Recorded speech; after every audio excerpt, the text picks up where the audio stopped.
തന്റെ ആദ്യ വിജയം നുണഞ്ഞ രാഹുൽ മാങ്കൂട്ടത്തിന്റെ ആദ്യ പ്രതികരണം സോഷ്യൽ മീഡിയയും ദൃശ്യമാധ്യമങ്ങളും ഏറ്റെടുക്കുകയാണ്. ഇതുവരെ ചർച്ചകളിൽ ഉരുളയ്ക്കുപ്പേരി പോലെ മറുപടി പറഞ്ഞ യൂത്ത് കോൺഗ്രസ് അധ്യക്ഷനല്ല അയാളെന്ന്. നിയമസഭയിൽ പിണറായി സർക്കാരിനെ മുട്ടുറപ്പിക്കാൻ തയ്യാറെടുക്കുന്ന ഒരു MLA ആണ്. ഷാഫി നിർത്തിയിടത്തു നിന്നും രാഹുൽ തുടങ്ങുകയാണ്. ഇതിനു മുൻപ് പല രാഷ്ട്രീയ വിഷയങ്ങളും രാഹുൽ മാങ്കൂട്ടത്തിൽ ഇടപെട്ട് ഉജ്ജ്വല നേതാവാണ് താനെന്ന് തെളിയിച്ചതാണ്. ഇനി വരുന്ന നിയമസഭാ സമ്മേളനത്തിൽ പിണറായിക്ക് നേർക്ക് നേരെ നിന്ന് ഇനി കസറാൻ രാഹുൽ ഉണ്ടാവും. MLA ആയതിനു ശേഷമുള്ള രാഹുലിന്റെ ആദ്യ പ്രതികരണം പുള്ളി അത് കമന്റ് ചെയ്യരുത് അങ്ങനെയല്ല ഞാൻ പറഞ്ഞത്. ഇപ്പം ഈ ഭൂരിപക്ഷത്തിന്റെ നമ്പറിനേക്കാളൊക്കെ ആധികാരികമായ വിജയം ഉണ്ടാകുമെന്ന് പറഞ്ഞു. ഇപ്പം ഞാൻ പറഞ്ഞല്ലോ, ഞാൻ ഒരു തുടക്കക്കാരനാണ്. അപ്പം ഞാനൊക്കെ സംഘടനാ പ്രവർത്തനം കണ്ടുപിടിച്ചത് വിശ്വട്ടിനെ പോലുള്ള ആളുകളിൽ നിന്നാണ്. അപ്പം പുള്ളിയൊക്കെ അടുത്ത് നിൽക്കുന്നു. ഇപ്പം പാലക്കാട്ടേക്ക് വരുമ്പം പുതുപ്പള്ളി വരെയുള്ള യാത്രയിൽ വിശ്വട്ടുണ്ടായിരുന്നു. ഇപ്പം റിസൾട്ട് വരുമ്പോൾ വിശ്വട്ടുണ്ട്. അപ്പം അങ്ങനെ എല്ലാവരും ആരെ നമ്മൾ മാറ്റി നിർത്തും. അപ്പം എല്ലാവരുടെയും കൂടെ വിജയമാണ്. അപ്പം പാലക്കാടിന്റെ വലിയ വിജയമാണ്. പാലക്കാട് എല്ലാ മേഖലയും ചേർന്ന് വരുന്നൊരു വിജയമല്ല, എല്ലാ വിഭാഗക്കാരും. നമ്മൾ പോലും പ്രതീക്ഷിച്ചിരുന്നത് നിങ്ങളൊരു 5 അല്ലെങ്കിൽ 6 റൗണ്ടിലേക്കൊക്കെ വരുമ്പോഴാണ് ലീഡിലേക്ക്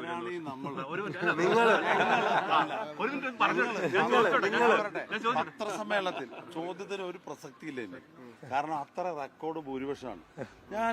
ഞങ്ങൾ ഒരുമിച്ച് പറഞ്ഞിട്ടുണ്ടായിരുന്നു. നിങ്ങളുടെ പത്രക്കാരെ മുമ്പിൽ പറഞ്ഞിരുന്നു, പത്രസമ്മേളനത്തിൽ പറഞ്ഞു പാലക്കാട് ഇത്തവണ റെക്കോർഡ് ഭൂരിപക്ഷമെന്ന് പറഞ്ഞു. കഴിഞ്ഞ പത്രസമ്മേളനത്തിൽ ഞാൻ പറഞ്ഞു പാലക്കാട് മുനിസിപ്പാലിറ്റിയിൽ UDF ലീഡ് ചെയ്യുന്നു പറഞ്ഞു. അതുപോലെ തന്നെ മുഴുവൻ പഞ്ചായത്തിൽ ലീഡ് ചെയ്യുന്നു പറഞ്ഞു. സർവകാല റെക്കോർഡിന് ജയിച്ചിരിക്കുകയാണ്. ഞങ്ങൾ തീരുമാനിച്ച, ഞങ്ങൾ ആഗ്രഹിച്ച, ജനങ്ങൾ ആഗ്രഹിച്ച ഭൂരിപക്ഷം ഞങ്ങൾക്ക് ലഭിച്ചു.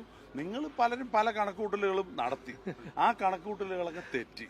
അതിൽ ഞങ്ങൾ ഉത്തരവാദിയല്ല.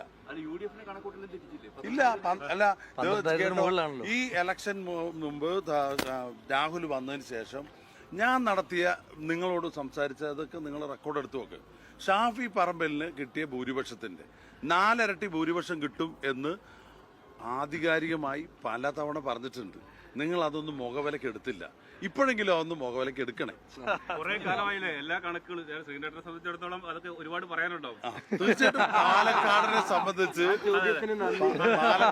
സംബന്ധിച്ച് ഞങ്ങൾക്ക് ജനങ്ങളുമായിട്ടുള്ള ബന്ധമാണ് ആ കണക്ക് കൂട്ടൽ തെറ്റില്ല. കഴിഞ്ഞ പാർലമെന്റ് ഇലക്ഷൻ, കഴിഞ്ഞ അസംബ്ലി ഇലക്ഷൻ, ഇതിലെല്ലാം ഞങ്ങളുടെ കണക്കുകൂട്ടൽ തെറ്റിയിട്ടില്ല.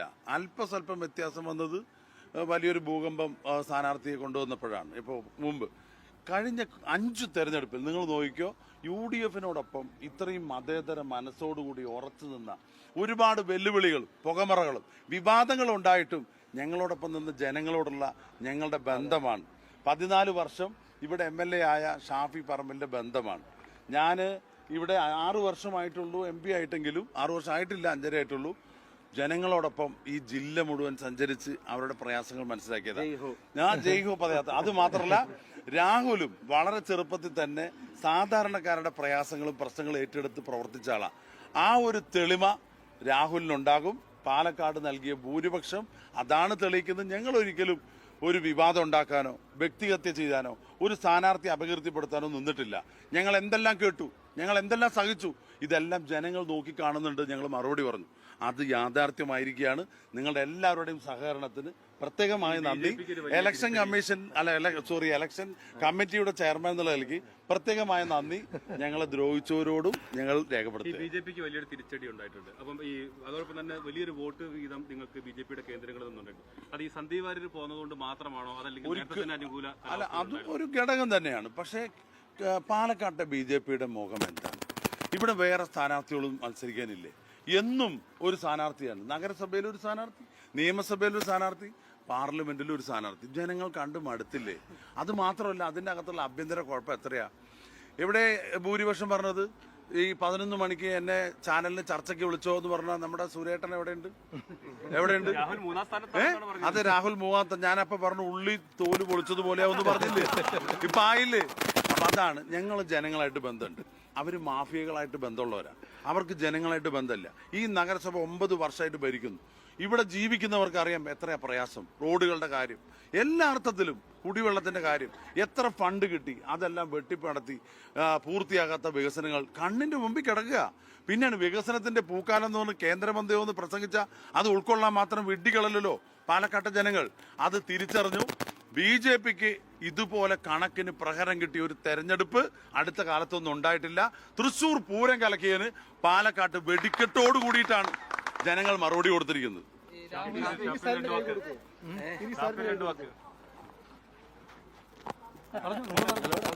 എന്നോടാണോ? അല്ല, പിന്നെ അതായത് ഈ ഇപ്പം പാർട്ടി പ്രവർത്തകർ ആഗ്രഹിക്കുന്നുണ്ട്. പഴയ MLA അത്ര ഞാൻ എപ്പോഴും ഞാനൊരു പാർട്ടി പ്രവർത്തകനാണ്, സാധാരണ പാർട്ടി പ്രവർത്തകനാണ്. ഞാൻ പിന്നെ മുമ്പൊരിക്കൽ വിശ്വാട്ടൻ ഒരു പ്രസംഗത്തിൽ പറഞ്ഞിട്ടുണ്ട്, വിശ്വാട്ടന്റെ കുടുംബത്തിൽ നിന്ന് ഒരു പഞ്ചായത്ത് മെമ്പർ പോലും ഇല്ല, അതുപോലെ കുടുംബത്തിൽ നിന്ന് വന്ന ഒരാളാണ് ഞാൻ. അപ്പൊ അതുകൊണ്ട് എന്റെ വികാരങ്ങളെല്ലാം പാർട്ടി പ്രവർത്തകന്റെ വികാരമാണ്. അപ്പൊ അതുകൊണ്ട് തെരഞ്ഞെടുപ്പിന്റെ സമയത്ത് സ്വാഭാവികമായിട്ടും നമ്മളെ വഞ്ചിച്ചിട്ട് പോകുന്ന ഒരാളോട് അങ്ങനെ എളുപ്പം സമരസപ്പെടാൻ പാർട്ടിയുടെ പ്രവർത്തകർ ആഗ്രഹിക്കില്ല. ആ പ്രവർത്തകരുടെ വികാരത്തിനോടൊപ്പമാണ് ഞാൻ. അല്ല, അത് തീർച്ചയായിട്ടും ഇപ്പൊ അദ്ദേഹത്തെ കണ്ടപ്പോൾ അദ്ദേഹത്തിന് കൈ കൊടുത്തിരുന്നല്ലോ. ആ ചോദ്യത്തിന് പ്രസക്തിയല്ലോ. അദ്ദേഹത്തെ മേളിൽ വെച്ച് കണ്ടപ്പോൾ അദ്ദേഹത്തിന് കൈ കൊടുത്തിരുന്നു. അല്ല, അതിനെപ്പറ്റി എനിക്കറിയില്ല. ഞാൻ അങ്ങനെ അധിക്ഷേപിക്കാനില്ല. ഞാൻ ഈ തെരഞ്ഞെടുപ്പിന്റെ ഒരു ഘട്ടത്തിലും അധിക്ഷേപിച്ചിട്ടുള്ള ഒരാളല്ല. തെരഞ്ഞെടുപ്പ് കഴിയുമ്പോഴും അപ്പം നിങ്ങൾ തന്നെ വിലയിരുത്തണം എന്തെല്ലാം അധിക്ഷേപങ്ങൾ വ്യക്തിപരമായി എനിക്ക് കേൾക്കേണ്ടി വന്നു ഈ തെരഞ്ഞെടുപ്പുമായിട്ട് ബന്ധപ്പെട്ട്. ഞാനൊരു കാര്യം പറയാം. ഞാൻ 4 ഇലക്ഷന് മത്സരിച്ചിട്ടുണ്ട്, VK ശ്രീകണ്ഠൻ മത്സരിച്ചിട്ടുണ്ട്, ഷാഫി പറമ്പിൽ മത്സരിച്ചിട്ടുണ്ട്. പക്ഷെ ഞങ്ങൾ ആരും ഒരു തെരഞ്ഞെടുപ്പിലും ഇതുപോലെ ശ്രീ രാഹുൽ മാങ്കൂട്ടത്തിൽ നേരിട്ട പോലെ വ്യക്തി അധിക്ഷേപം നേരിട്ടിട്ടില്ല. പക്ഷേ അദ്ദേഹം വളരെ സമചിത്തതയോടുകൂടി അതിനെ നേരിട്ടു. തുടക്കക്കാരനാണെങ്കിൽ പോലും വലിയ പക്വത അക്കാര്യത്തിൽ കാണിച്ചു.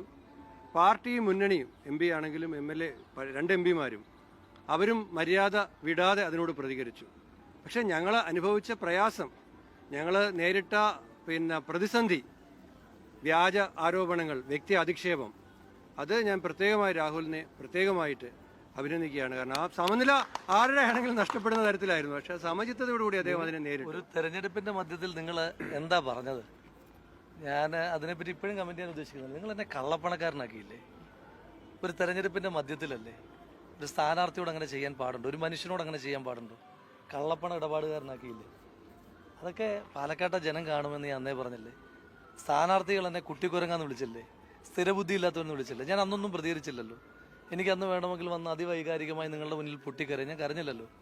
പാലക്കാട്ടെ ജനങ്ങൾ ഇതെല്ലാം കാണുന്നുണ്ട്. ഞാൻ പറഞ്ഞത് ഇത് തെരഞ്ഞെടുപ്പിൽ ഇപ്പോഴും ഞാൻ പറയുന്നു, തെരഞ്ഞെടുപ്പ് വ്യക്തികൾ തമ്മിലുള്ളതല്ല. ഇപ്പം ഇത്ര വലിയ ഭൂരിപക്ഷം കിട്ടുമ്പം അത് വ്യക്തിപരമായി എനിക്ക് കിട്ടുന്ന എന്തോ വ്യക്തിപ്രഭാവത്തിൻ്റെ വോട്ടല്ല. ഈ വോട്ടിനകത്ത് ഒരുപാട് രാഷ്ട്രീയമാണുള്ളത്. അപ്പോൾ അതുകൊണ്ട് മേലിലെങ്കിലും CPM-ഉം BJP-യും ഒരു തെരഞ്ഞെടുപ്പ്, ഞാനൊരു തുടക്കക്കാരനാണ്, അവരൊന്നും ഉപദേശിക്കാൻ ആളല്ല. മേലിലെങ്കിലും CPM ഒരു തെരഞ്ഞെടുപ്പ് നടത്തുമ്പോൾ വ്യക്തി അധിക്ഷേപത്തിൽ നിന്ന് മാറി രാഷ്ട്രീയം പറഞ്ഞു കഴിഞ്ഞാൽ, ഇപ്പം അവരെന്താ വിചാരിച്ചത്? വിവാദങ്ങൾ പറഞ്ഞു കഴിഞ്ഞാൽ പാലക്കാട്ട് രാഷ്ട്രീയം ഒന്നും ഉണ്ടാകില്ല. ഞാൻ പറഞ്ഞിരുന്നല്ലോ, ജനങ്ങൾ ചർച്ച ചെയ്യുക അവരവരുടെ രാഷ്ട്രീയം തന്നെയാണ്. ആ രാഷ്ട്രീയം ചർച്ച ചെയ്യുന്നു, അതിന്റെ വിജയമാണ്. അപ്പം മേലിലെങ്കിലും ഇതൊരു പാഠമായിരിക്കണം. ചോദ്യം കൊണ്ട് രാഹുലിനോട് CPM സംസ്ഥാന സെക്രട്ടറി പറഞ്ഞത് BJP-യുടെ വോട്ട് വ്യാപകമായി രാഹുലിന് അവർ ബോധപൂർവ്വം മറിച്ചു നൽകിയെന്നുള്ള. അദ്ദേഹം സത്യത്തിൽ പറഞ്ഞോ? എനിക്ക് വിശ്വസിക്കാൻ പറ്റത്തില്ല അങ്ങനെ അദ്ദേഹം പറഞ്ഞിട്ടുണ്ടെന്ന്. എനിക്കത് വിശ്വസിക്കാൻ പറ്റത്തില്ല.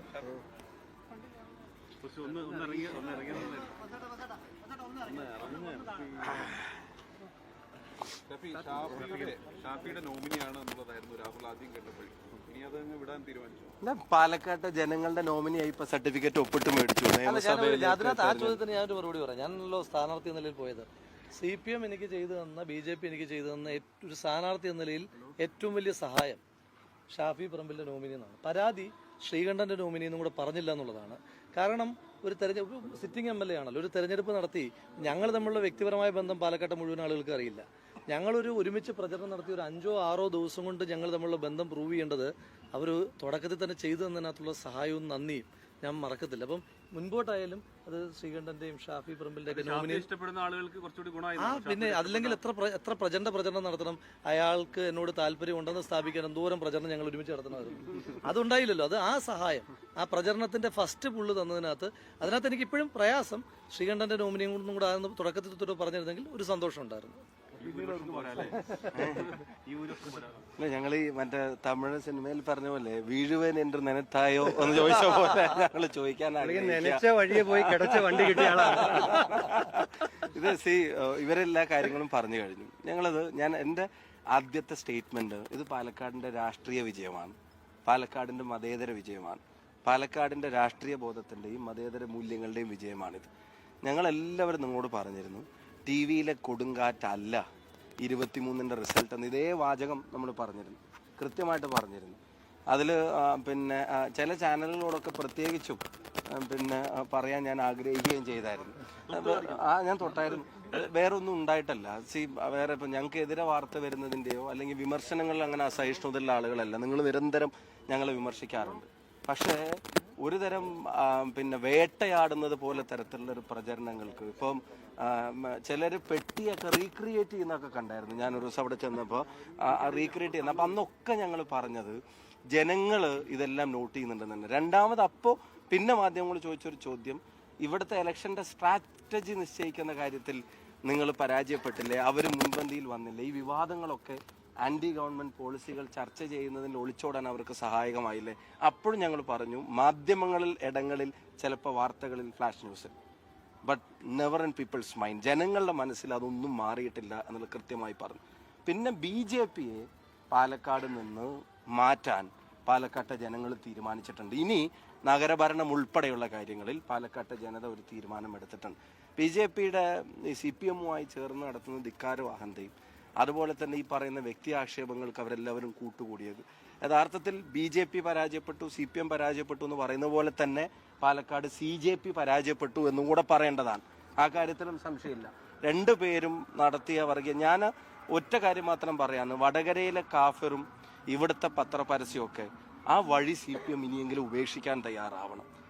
ഇതുപോലെ വിവാദങ്ങൾ ഉണ്ടാക്കിയും വ്യക്തിഹത്യ നടത്തിയും തെരഞ്ഞെടുപ്പ് കാലത്തെ മാധ്യമങ്ങളിലെ റെലവൻസ് വോട്ടായി മാറില്ല എന്നുള്ളതിന് 2 ഉദാഹരണങ്ങൾ വടകരയും പാലക്കാടും ഉണ്ട്. അന്ന് അവർ പറഞ്ഞൊരു വാചകമുണ്ട്, ആ കാഫർ എൻ്റെ തലയെ കെട്ടിവെച്ചിട്ട് അവർ പറഞ്ഞൊരു വാചകമുണ്ട്, തെരഞ്ഞെടുപ്പൊക്കെ കഴിഞ്ഞു പോകില്ലേ, നാടിനിയും മുന്നോട്ട് പോകണ്ട. ആ ചോദ്യം ഞാൻ തിരിച്ചു ചോദിക്കാൻ ആഗ്രഹിക്കുക. തെരഞ്ഞെടുപ്പൊക്കെ കഴിഞ്ഞു പോകും, നാടിനിയും മുന്നോട്ട് പോകണ്ടേ? പാലക്കാടിൻ്റെ ജനങ്ങൾക്കിടയിലുള്ള സഹോദരി ഐക്യം, ഇത് അങ്ങനെ ഒരു സംഘർഷങ്ങളുടെ നാടല്ല, അങ്ങനെ ഒരു വ്യക്തി അധിക്ഷേപങ്ങളുടെ ആക്ഷേപങ്ങളുടെ നാടല്ല, വേട്ടയാടലുകളുടെ നാടല്ല. ഇവിടെ എതിർ രാഷ്ട്രീയ പ്രസ്ഥാനത്തിലെ ആളുകൾ പോലെ ആണെങ്കിലും ഒരു സ്മൂത്ത് ആയിട്ടുള്ള ഒരു പുഞ്ചിരി കൊണ്ട് അവനവൻ്റെ രാഷ്ട്രീയം മുറുകെ പിടിക്കുമ്പോഴും പരസ്പരം സ്നേഹിക്കുന്ന ഒരു ജനതയുള്ള നാടാണ്.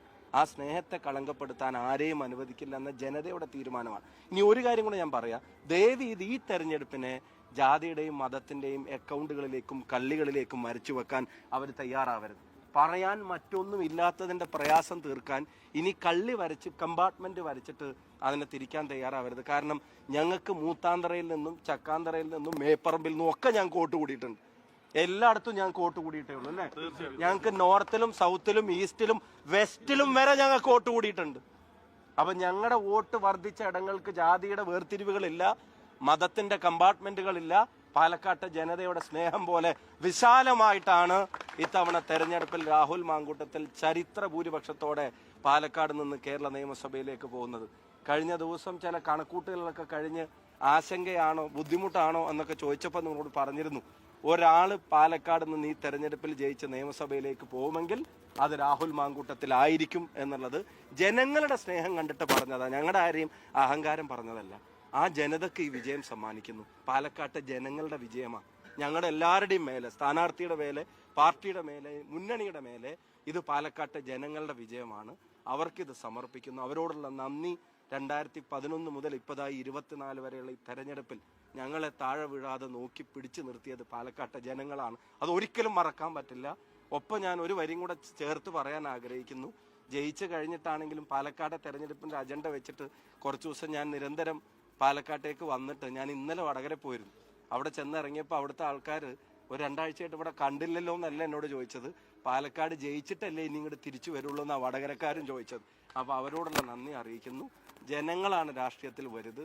ഒരു കള്ളപ്രചരണത്തിനും അത് തകർക്കാൻ കഴിയില്ല, ഒരു വ്യാജ പ്രചരണത്തിനും ഇല്ലാതാക്കാൻ കഴിയില്ല, ഒരു ഭരണകൂട ഗൂഢാലോചനകൾക്കും അതിനെ തകർക്കാൻ കഴിയില്ല.